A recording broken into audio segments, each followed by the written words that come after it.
Teacher അമ്മയുടെ ഇന്നത്തെ എപ്പിസോഡിലേക്ക് എല്ലാവർക്കും സ്വാഗതം. വീഡിയോ ആദ്യമായി കാണുകയാണെങ്കിൽ സപ്പോർട്ട് ചെയ്ത് സബ്സ്ക്രൈബ് ചെയ്ത് ലൈക്ക് ചെയ്യാൻ മറക്കല്ലേ. അങ്ങനെ വീണ ജോണിനെ വിളിക്കുകയാ. ജോണും കോളെടുത്ത് പറയൂ വീണ എന്ന് പറയേ.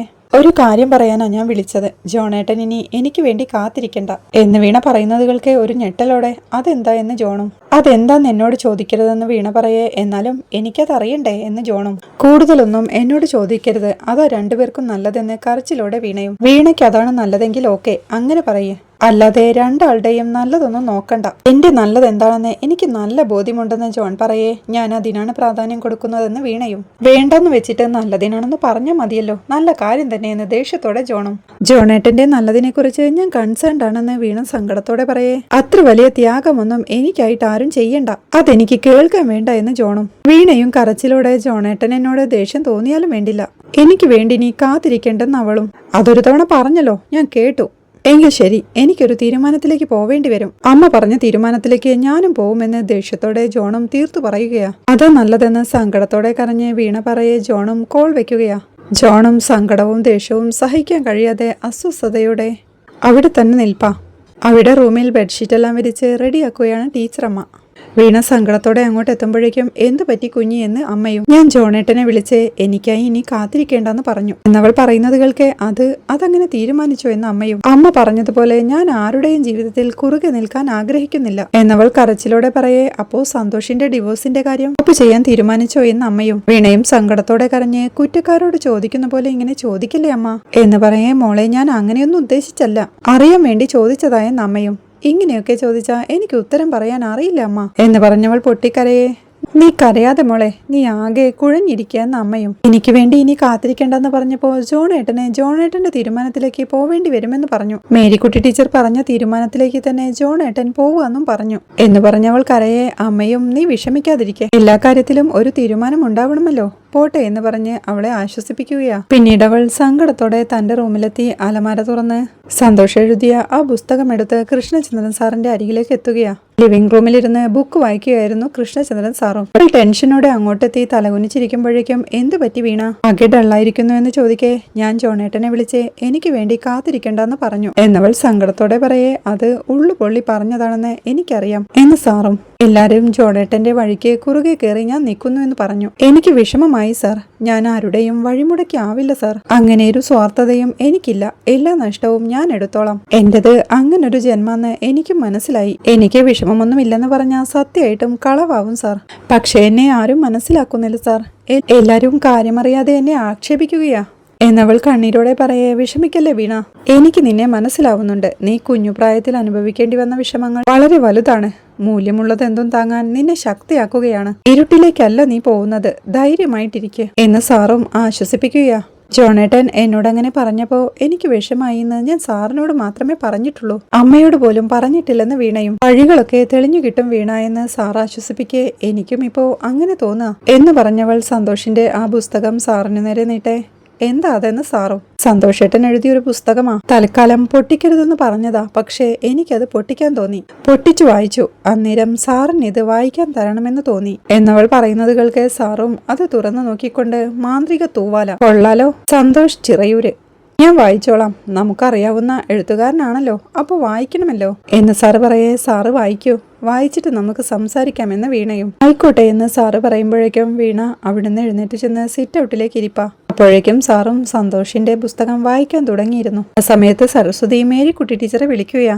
മേരിക്കുട്ടി ടീച്ചർ കോളെടുക്കുമ്പോഴേക്കും മേരി, കുഞ്ഞി ഇപ്പോ ജോണിനെ വിളിച്ച് സംസാരിച്ച കാര്യം എന്നോട് പറഞ്ഞു എന്ന് സരസു പറയേ. എന്താ എന്ന് മേരിക്കുട്ടിയും. വീണയുടെ കാര്യത്തിൽ ഇനി പ്രതീക്ഷ വെക്കണ്ടെന്ന് പറഞ്ഞു എന്ന് സരസു പറയുന്നത് കേൾക്കെ. അയ്യോ ആണോ, അതാണിപ്പോ ഫോൺ കഴിഞ്ഞ് ജോൺ വിഷമിച്ചിരിക്കുന്നത് കണ്ടത്. എന്താടി പ്രശ്നമെന്ന് മേരിക്കുട്ടിയും. കുഞ്ഞിയും ആകെ കുഴഞ്ഞ അവസ്ഥയിലാണെന്നാ എനിക്ക് തോന്നുന്നത്. ഇങ്ങനൊരു തീരുമാനമെടുക്കാൻ എന്താ കാരണമെന്ന് ഞാൻ ചോദിച്ചു. ആരുടെയും ജീവിതത്തിൽ കുറുകെ ഒരു തടസ്സമായി നിൽക്കാൻ വയ്യെന്നാ അവള് പറയുന്നത് എന്ന് സരസു പറയേ. ആണോ, ജോൺ എന്നോടൊന്നും പറഞ്ഞില്ല, എന്തോ വെപ്രാളം പിടിച്ച പോലെ ഇവിടെ അങ്ങോട്ടും ഇങ്ങോട്ടും നടപ്പുണ്ടായിരുന്നു എന്ന് മേരിക്കുട്ടി ടീച്ചറും. അപ്പോ സന്തോഷിന്റെ ഡിവോഴ്സ് പെറ്റീഷൻ പിൻവലിക്കുകയാണോന്ന് ഞാൻ കുഞ്ഞിയോട് ചോദിച്ചു എന്ന് സരസ് പറയേ. അപ്പോ അവൾ എന്തു പറഞ്ഞു എന്ന് മേരിക്കുട്ടിയും. അവൾക്കൊന്നും അറിയില്ലെന്ന്, അവൾ ആകെ കൺഫ്യൂസ്ഡ് ആണ്. കുഞ്ഞി പറഞ്ഞത് അങ്ങനെയാണെങ്കിൽ ജോണിന് നീ പറഞ്ഞ തീരുമാനത്തിലേക്ക് പോവേണ്ടി വരുമെന്നാ, അതാ നല്ലതെന്ന് അവളും പറഞ്ഞെന്ന്. സന്തോഷിന്റെയും ജോണിന്റെയും ജീവിതങ്ങള് താൻ പ്രശ്നമായി ബാധിക്കുമെന്നുള്ള ഭയം കുഞ്ഞിക്കിപ്പോ ഉണ്ടെന്ന് തോന്നുന്നു എന്ന് സരസു പറയേ. അതെ, അതുകൊണ്ടായിരിക്കും ജോണിനോട് വീണ ഇങ്ങനെയൊക്കെ വിളിച്ചു പറഞ്ഞത്. അതവന് ഹേർട്ടായെന്ന് തോന്നുന്നു എന്ന് പറയുമ്പോഴേക്കും ജോൺ വരുന്നത് കാണുന്ന മേരിക്കുട്ടിയും ജോൺ വരുന്നുണ്ട്, ഞാൻ പിന്നെ വിളിക്കാമെന്ന് പറഞ്ഞ് കോൾ കട്ട് ചെയ്യുകയാ. ജോൺ അമ്മയുടെ അരികിലേക്ക് വന്ന്, അമ്മ, കനികയുമായുള്ള വിവാഹത്തിന് എനിക്ക് സമ്മതമാ എന്ന് പറയേ സന്തോഷത്തോടെ. ശരിക്കും എന്ന് മേരിക്കുട്ടി ടീച്ചറും. അതെ, ശരിക്കും എനിക്ക് സമ്മതമാ. വീണ പൂർണ്ണമായിട്ടും എന്നെ തഴഞ്ഞു എന്ന് ജോൺ ദേഷ്യത്തോടെ പറയേ. ഞാൻ ആദ്യം മുതലേ പറയുമ്പോൾ നിനക്ക് ദേഷ്യമായിരുന്നു. ഈ കാര്യം സരസുവിനോടൊന്ന് വിളിച്ചു പറയാം, അവൾക്ക് സന്തോഷമാവുമെന്ന് പറഞ്ഞ് മേരിക്കുട്ടി ടീച്ചർ മൊബൈൽ എടുക്കുമ്പോഴേക്കും സരസ്വതി ടീച്ചർക്ക് ശരിക്കും സന്തോഷമാവോ ഇത് കേൾക്കുമ്പോ എന്ന് ജോണും ചോദിക്കുക. പിന്നെ ശരിക്കും സന്തോഷമാവും. അന്നിവിടെ വന്നപ്പോഴും കനികയുടെ ആഗ്രഹത്തിൽ ന്യായമുണ്ടെന്നല്ലേ അവള് പറഞ്ഞത്. ഇത് ഫലിക്കും പോലെ ആയില്ലേ എന്ന് സന്തോഷത്തോടെ പറഞ്ഞ് മേരിക്കുട്ടിയും സരസുവിനെ വിളിക്കാൻ തുടങ്ങുകയാ. അവിടെ വീണ കൃഷ്ണചന്ദ്രൻ സാറിനെ തളത്തിലൂടെ വാക്കറിൽ പിടിച്ച് നടത്തിക്കൊണ്ട് വരുമ്പോഴാണ് തളത്തിലെത്തിയ ടീച്ചറമ്മയ്ക്ക് മേരിക്കുട്ടിയുടെ കോൾ വരുന്നത്. മേരിക്കുട്ടി സന്തോഷത്തോടെ സരസു എന്ന് വിളിക്കുമ്പോഴേക്കും പറയടിയെന്ന് സരസുവും. കനികയും അപ്പോഴേക്കും അങ്ങോട്ട് എത്തുന്നുണ്ട്. കനിക പറഞ്ഞ കാര്യത്തിൽ ജോൺ ഒരു ഉറപ്പ് പറഞ്ഞെന്ന് മേരി പറയേ. ജോൺ എന്തു പറഞ്ഞു എന്ന് ടീച്ചറമ്മയും. മേരിക്കുട്ടി സന്തോഷത്തോടെ കനികയെ വിവാഹം കഴിക്കാൻ ജോണിന് സമ്മതമാണെന്ന് പറഞ്ഞു എന്നമ്മ പറയുമ്പോഴേക്കും ജോണും ടെൻഷനോടെ നടന്നു നീങ്ങി സോഫയിലേക്ക് ഇരിക്കുകയാ. ടീച്ചറമ്മയും സന്തോഷത്തോടെ ജോൺ കനിയുമായിട്ടുള്ള വിവാഹത്തിന് സമ്മതിച്ചെന്ന്. അത് കേൾക്കെ കനിയും സന്തോഷത്തോടെ ഓ മൈ ഗോഡ് എന്ന് പറഞ്ഞ് ചെറിയമ്മയെ ചേർത്ത് പിടിക്കുകയാ. കൃഷ്ണചന്ദ്രൻ സാറും അത് കേട്ട് സന്തോഷത്തോടെ പൊട്ടിച്ചിരിക്കുമ്പോഴേക്കും അവിടെ ടെൻഷനോടെ നെഞ്ചു പൊട്ടി നിൽക്കുകയായിരുന്ന വീണയെ ഓടിച്ചെന്ന് കനി ചേർത്ത് പിടിക്കുകയാ. കൺഗ്രാസ് ഡി എന്ന് വേദനയോടെ വീണ പറയേ. താങ്ക് യു എന്ന് സന്തോഷത്തോടെ കനിയും. പിന്നീട് അവൾ സന്തോഷത്തോടെ സാർ എന്ന് വിളിക്കേ.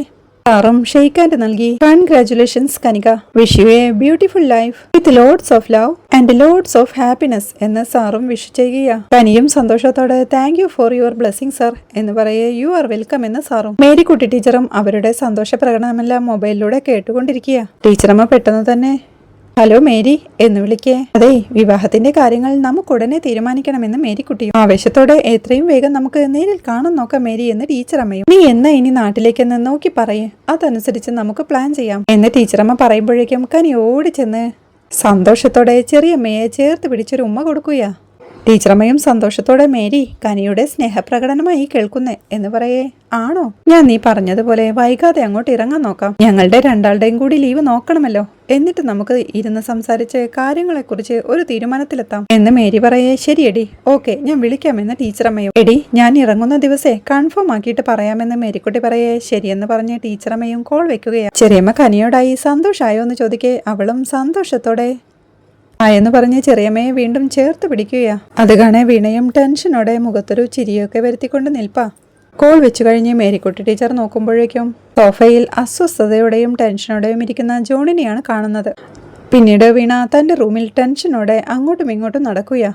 അവളുടെ മനസ്സിലേക്ക് അന്ന് ജോണിന്റെ വീട്ടിൽ വെച്ച് കനി പറഞ്ഞ കാര്യങ്ങളാണ് ഓടിയെത്തുന്നത്. ഇപ്പോഴും ജോണേട്ടന്റെ കാര്യത്തിൽ ഒരു തീരുമാനമാവാത്ത സ്ഥിതിക്ക് നീ എന്റെ ഇഷ്ടം എല്ലാവരും കൂടി നടത്തി തരണം എന്ന് കനി പറയുന്നതും അമ്മയും തന്നോട് നീ ചെയ്യുന്നതിൽ ന്യായത്തിന്റെ പ്രശ്നം മാത്രമല്ല മോളെ, നിനക്ക് പലതിനും ഒരു ക്ലാരിറ്റി ഇല്ല, തീരുമാനങ്ങൾക്ക് ഒരു ഉറപ്പില്ല. കനി മുന്നേ ജോണിനോട് ഇഷ്ടം പറഞ്ഞിട്ടുള്ളതാ. അന്നെന്താ ജോൺ അത് തള്ളിയത്? നിന്നെ കരുതി. എന്നിട്ട് നീ എന്താ ചെയ്തേ?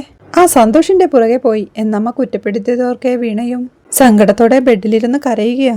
സന്തോഷിനെ കാണാനിറങ്ങിയ വീണയോട് എന്നാ പിന്നെ ഞങ്ങളെയൊന്നും വിഡ്ഢികളാക്കാണ്ട് അഡ്വക്കേറ്റ് സുജീനെ വിളിച്ചിട്ട് ഡിവോഴ്സ് പെറ്റീഷൻ ക്യാൻസൽ ചെയ്യാൻ പറഞ്ഞല്ലേ നീ ആദ്യം ചെയ്യേണ്ടതെന്ന് കനി പറഞ്ഞതും അവൾ ടെൻഷനോടെ ഓർത്തെടുക്കുകയാ.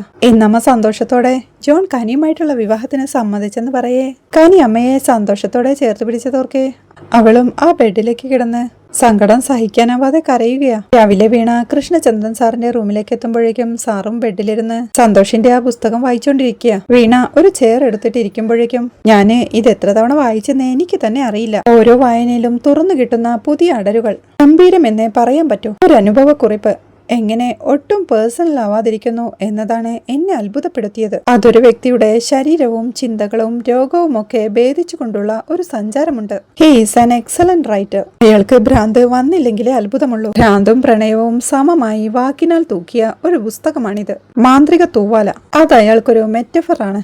ശരിക്കും വായിക്കപ്പെടേണ്ട, ചർച്ച ചെയ്യപ്പെടേണ്ട ഒരു പുസ്തകമാണിത്. ഒരാൾ വിശ്വസിക്കുന്നതിനാൽ ആശ്വാസം നൽകുന്ന ഒന്ന് എന്ന വിധത്തിൽ ഇതിലൊരു സൈക്കോളജിക്കൽ ലെയർ കൂടിയുണ്ട് എന്ന് സാർ അതിനെക്കുറിച്ചെല്ലാം പറയുമ്പോഴേക്കും സാറ് പറയുന്ന തലത്തിലൊന്നും എനിക്കിത് വായിക്കാൻ കഴിഞ്ഞിട്ടില്ല. പക്ഷേ ഞാൻ വായിച്ചതിലും അപ്പുറം എന്തോ ഒന്ന് ഇതിലുണ്ടെന്ന് എനിക്ക് തോന്നിയിരുന്നു. അതാ ഞാൻ സാറിന് വായിക്കാൻ തന്നത്. എനിക്കിതിൽ എന്നെ തന്നെയാണ് വായിക്കാൻ കഴിഞ്ഞത്. എന്നെ ഞാൻ കാണാത്ത ഒരു ഡയമെൻഷനിൽ എനിക്കതിൽ വല്ലാത്തൊരു കൗതുകം തോന്നി. ഇഷ്ടത്തെ വല്ലാത്തൊരു വിശുദ്ധിയോടെ ഈ പുസ്തകം പറയുന്നുണ്ട് എന്ന് വീണ പറയെ ഞാൻ എന്നോ പറയണമെന്ന് ആഗ്രഹിച്ച പലതും സന്തോഷം മനോഹരമായിട്ട് എഴുതിയിട്ടുണ്ട്. എന്തൊരു ഭാഷയാണ് അയാളുടേത് എന്ന് സാറ് പറയുന്നത് കേൾക്കെ ഒരു ചിരിയോടെ ഇരിക്കുന്ന വീണയെ കാണിക്കുന്നിടത്താണ് ഈ എപ്പിസോഡ് അവസാനിക്കുന്നത്. കനികയുടെ വിവാഹത്തിന് എതിർപ്പുമായി മുംബൈയിൽ നിന്നും കനിയുടെ അച്ഛനും അമ്മയും എത്തുന്നതും സുജിയുടെ ജീവിതത്തിൽ മോഹൻ ഒളിയുദ്ധം നടത്തുന്നതും പ്രശ്നങ്ങളെല്ലാം തീർക്കാൻ ലക്ഷ്മി നാട്ടിലേക്ക് എത്തുന്നതും വീണയും ജോണും ഒന്നിക്കുന്നതുമെല്ലാമാണ് അടുത്ത ആഴ്ചയിലെ വിശേഷങ്ങൾ. വീഡിയോ ഇഷ്ടമായാൽ സപ്പോർട്ട് ചെയ്ത് സബ്സ്ക്രൈബ് ചെയ്ത് ലൈക്ക് ചെയ്യാൻ മറക്കല്ലേ.